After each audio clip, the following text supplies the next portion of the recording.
আসসালামু আলাইকুম। আজকে আমি ডোভার সোলের ফ্রাই করে দেখাবো।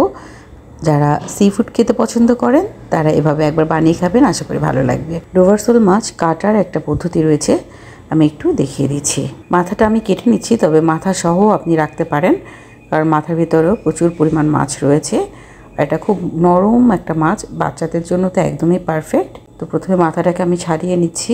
এবার লেজের কাছে একটু উঠিয়ে আমি কাপড় দিয়ে টান দিচ্ছি। এটা যেহেতু একটু পিচ্ছিল, কাপড় দিয়ে ধরে যদি আপনি টান দেন, দেখবেন এক টানেই পুরো উপরের খোলসটা বা চামড়াটা উঠে যাচ্ছে।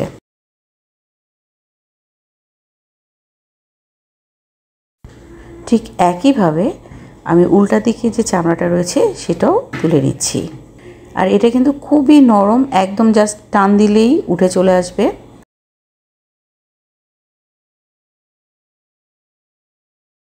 পেটের ময়লাগুলোকে আমি বের করে নিচ্ছি, আর পাশে যেই কাটা রয়েছে এটাকেও কেচি দিয়ে সুন্দর করে পরিষ্কার করে নিচ্ছি।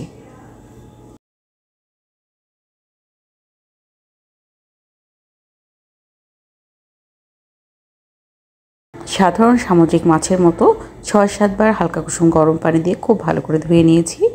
এবার আমি লেবুর রস মাখিয়ে নিচ্ছি, দিচ্ছি কিছুটা লবণ, আর দিচ্ছি হাফ চা চামচ পরিমাণ আদা বাটা এবং হাফ চা চামচ পরিমাণ রসুন বাটা। লাল মরিচের গুঁড়ো দিয়ে দিচ্ছি প্রায় 1 টেবিল চামচ পরিমাণ। সব কিছুকে খুব ভালো করে মেখে নিচ্ছি। পাত্রে কিছুটা তেল দিয়ে দিচ্ছি, আর দিয়ে দিচ্ছি বাটার। একদম কুচি করা আদা এবং রসুন দিয়ে দিলাম। বাটার সাথে এই দুটোকে ভালো করে ভেজে নিচ্ছি।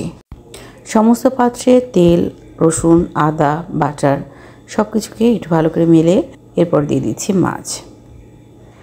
এবার অল্প আছে মাছগুলোকে এপিট ওপিট করে ভেজে নিব।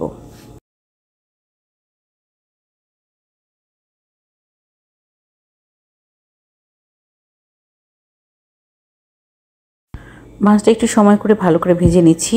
শেষের দিকে আমি কিছুটা বাটার দিয়ে দিচ্ছি, আর দিয়ে দিচ্ছি কালো গোলমরিচের গুঁড়ো এবং লেবুর রস। ভালো করে ভেজে নেওয়ার পর মাছটা আমি সার্ভ করছি। মাছের ভিতরে যেহেতু একটাই মাত্র কাটা, তাই এপিট আর ওপিট থেকে সলিড মাছটা আপনি আপনার পছন্দ মতো ছাড়িয়ে পরিবেশন করতে পারেন। তো বন্ধুরা, সামুদ্রিক এই মাছটা সামনে পড়লে অবশ্যই কিনবেন, আর আশা করি এভাবে বানিয়ে খেলে আপনাদের ভালো লাগবে। তো আজকে এই পর্যন্তই। ইনশাআল্লাহ আবার দেখা হবে নতুন কোনো রেসিপি নিয়ে। আল্লাহ হাফেজ।